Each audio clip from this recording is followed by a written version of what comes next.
public responsibilities.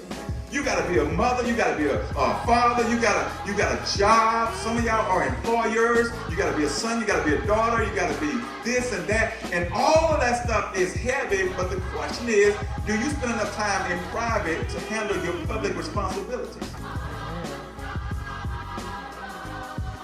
The average person doesn't. That's why they fly off the handle. And that's why you see people become cussing Christians.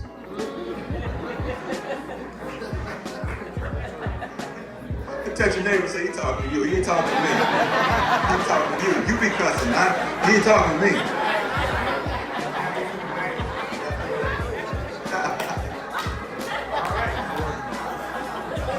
I got to spend sufficient time with God. Come on, somebody. That's why you don't choke the people out at work. You got to spend sufficient time. The reason why you want other people's lives is because you don't know how rich yours is. Come on. Yeah. Oh, I'll be done in a minute. Come on. The only reason you look at people on TV and you want to mimic their lives is because you think that their lives are greener than yours. The truth of the matter, anybody that excels at anything had to come to the realization that I am talented, that I am blessed, that I am cute, that I am handsome, that I do have a lot of intelligence, that I do have something to offer, that God can use me. And when you come to that reality in your life in 2018, your 2018 is going to be different because you're not going to be looking for somebody to come in and help you. You're going to realize that God has already sent you help, and that help lives on the inside of you, called the Holy Ghost. And if I got the Holy Ghost and I got me, then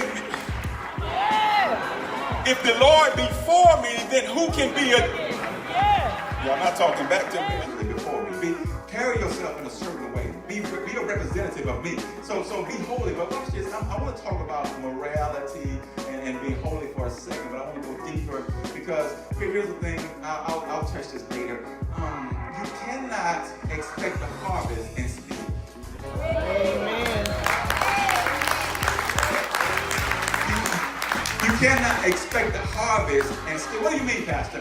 I cannot be taking ink pens from work, liquid paper from work, staples from work, staplers from work, reams of paper from work, bringing the reams of paper to the church, printing programs on hot paper. I can't. Amen, Pastor. No, listen, don't bring no hot paper here. We're not making copies on any hot paper. I'm telling you, watch this. In my life, the Bible says that a curse never comes without a cause. You're going through something, there's always a cause. And so you got to begin to evaluate why you're going through what you're going through. And so watch this. I tell people I don't even want to hook up if you're not authorized to give me one. If you're not the manager, don't discount nothing for me. If you work at the drive-thru, don't put no extra fries in my bag. Come on, just leave me alone. Let me pay for what I pay for. Let me get what I pay for. Because I don't want no curse finding me. I'm too blessed to be stressed. Look at your neighbor and tell them, I ain't trying to do nothing wrong. I'm trying to live my life holy every day. And I'm not going to get messed up over an ink pen that I could have bought for 99 cents. I'm not getting messed up for no paper clip that I can go to the store and buy a whole.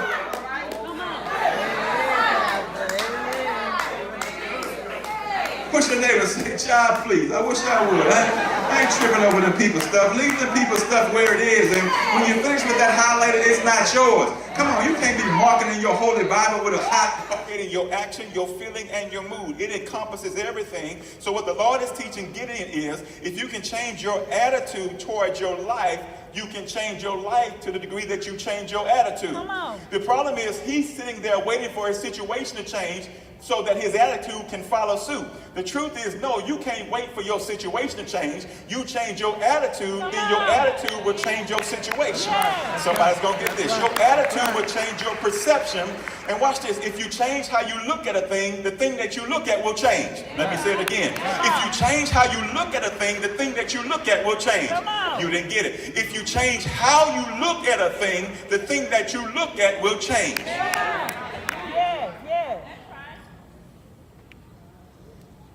Maybe you're looking at it the wrong way. Come on. Maybe I need to help you.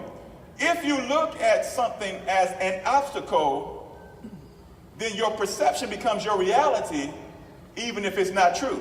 Wow. Come on. But watch this. If I take what you look at as an obstacle and see it as an opportunity, then watch this. The thing that I look at is now about to change. Come on. What used to be an obstacle now becomes an opportunity. Why? Did it change? No. How I looked at it changed. See, in 2018, it's not just about changing stuff. You want everybody, change this, change. No. Change how you look at it. And if you change how you look at it, then the thing has no choice but to change. Yeah. When they created the first airplane, they created the first airplane in a bicycle shop. Which means they did not have the right tools, they did not have the right stuff. They didn't have an airplane hanger.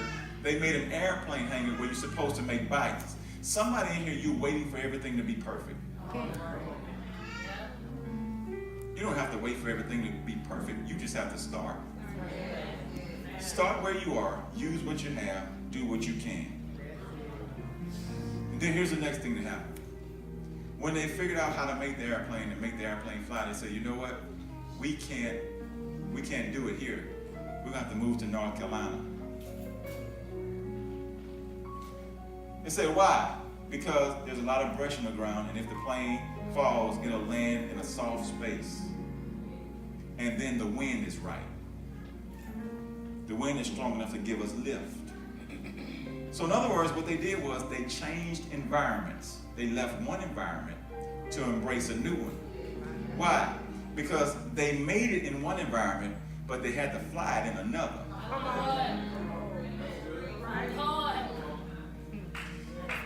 That means that sometimes you work in one environment, but then when you really want to fly, you have to move to another.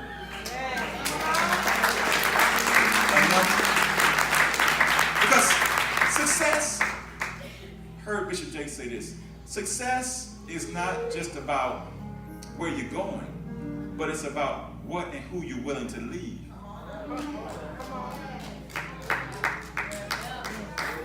The question is, am I willing to leave an environment that embraced me for a while, but no longer has the capacity to sustain me? Ooh, I said a mouthful. He left for two reasons. So he could fly because of the contrary winds, but then so they would have a soft place to land. The reason why many people are not succeeding is because they don't have an environment that pushes them to fly, and when they fall, they don't have a soft spot to land.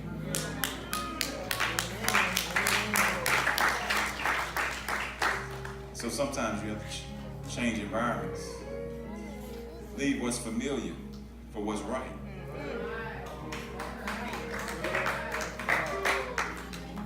What environment is that? That could be many of different environments. Some people grow up here, they have to move to another place. Some people have to move from this group of people, this mentality, this thinking, these actions, these habits that were comfortable to an environment.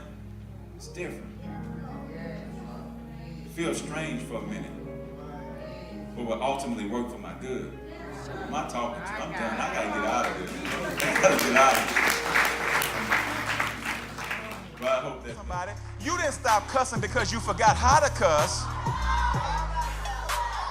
You stopped cussing because you realized that if I'm going to say I love God, there's some things that I'm going to have to give up. And I really would like to tell you about yourself, but I'm going to restrain myself because I'm on my way to being a disciple, which means I got to be more Christ-like. And if Christ wouldn't do that, then I got to... Come on, somebody. It's not that I forgot how to fight. Keep messing with me. It's not that I forgot how to fight. I just choose not to fight. And don't take my restraint for weakness, because I'm not weak. It takes more strength for me not to hit you than it does. Y'all not talking. It takes more restraint. It would be easier for me to